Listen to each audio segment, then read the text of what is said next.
Name as Johan van der Sloot because it's spelled S-L-O-O-T, but the correct Dutch pronunciation is Sloot, as if it were S-L-O-A-T.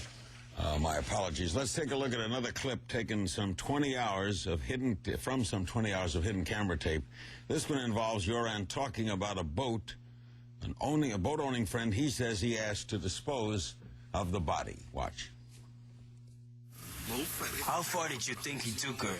This guy must have done a really good job. This guy really knows what he's doing. Did he weigh her down to make her sink? No, I don't think so. You don't even know that? No. Did he ever tell you how he did it? Of course he did. How did he do it then?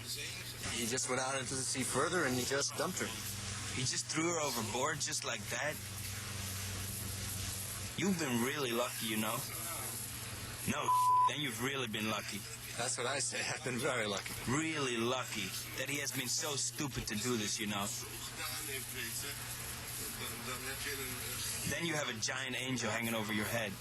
I was even able to sleep that night. I just went home and went to bed. Hard to believe. Beth, to your knowledge, what are the Dutch authorities going to do with this bit of information?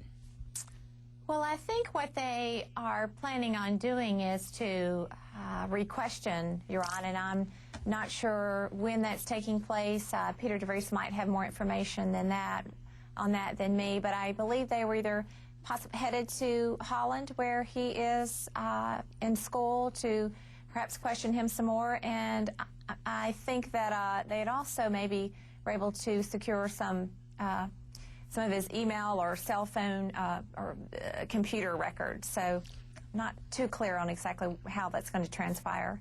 Peter de Vries, do you know what's going to happen?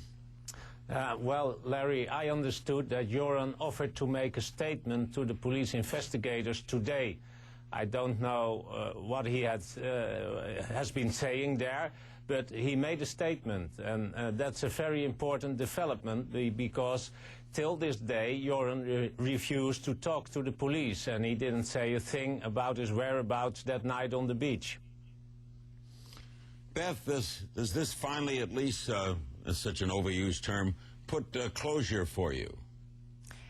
Well, you know what it really does is it does in some way, Larry, and it just gives me the answers that I need, and it just brings to light, you know, what we have, you know, felt was there in front of us all along, but we just could not grasp it. So it does. It gives you, it's really given me a lot of just peace and comfort in finally knowing what happened. I think it's a daily torture for a family who has a missing loved one, and the not knowing. So I can now say, Larry, even though the knowing is difficult, the not knowing, that is just sheer hell. It really is.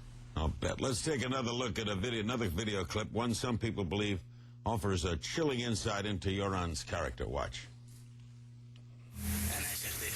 And he says, Joran, what have you done? But she looks sweet, you know? Is she just lying still? Still, she's not doing anything. He says, what happened? I said, I don't know either, man. Did you try to resuscitate her? Of course, I tried everything, man. I tried to shake her. I was shaking the bitch. I was like, what's wrong with you, man? I almost wanted to cry. What happened to me? I said to him, this isn't possible. Beth, can you explain it all, rationalize to yourself his cavalier attitude? Gosh, Larry, you know, I just can't. I just can't imagine, as I said earlier, having just an utter disregard for someone's life. I don't know why, if you weren't involved in, you know, the disappearance or, you know, the possible death of someone. As I said, we don't know whether Natalie was in a coma or not when he disposed of her body, but why wouldn't you seek medical help? It seems like you would just pick her up and rush, just run to the Marriott, run somewhere saying, please, someone help. I can't imagine the first response would be to call somebody to dispose of her body. I feel as if he is fully aware of his wrongdoing, there's even one part, I think, where he conveys to Patrick something that they will find inside of my daughter, and I think we all know it's, but anyway, I can't even say it on TV, Larry, but so I know there was wrongdoing there, and he knows that he is responsible for the condition that she was in. Peter, when you challenged Joran, he got angry with you. He threw wine into your face? Yeah, he threw a glass of red wine into my face, yes, in a talk show of Pauw and Witteman, yeah. What were you accusing him of? Well, he was there in the show after the case was closed, and he tried to gain some sympathy of the audience, and I was asking him questions about his whereabouts that night, and I told the audience that there has been a lot of established lies, and that he wouldn't answer simple questions, and that he always revoked on his right to keep silence by the police. And why would an innocent man do this? I asked him, and well, that frustrated him very much, and at the end of the show, he threw me the glass of wine into my face. Was he, in your mind, a suspect to you all the time? Yeah, he was a suspect to me all the time, because I am a crime reporter for 30 years now, and I've seen and done an awful lot of murder cases and disappearances. And from the beginning, I had the impression this case could be solved, and I did an investigation on Aruba 1.5 years ago, and from then I had the feeling Joran was not telling the truth, and he was hiding something and protecting maybe somebody else. But for me, it's quite sure that he knows exactly what happened on the beach, that he was present when Natalie died, and that he got rid of the body.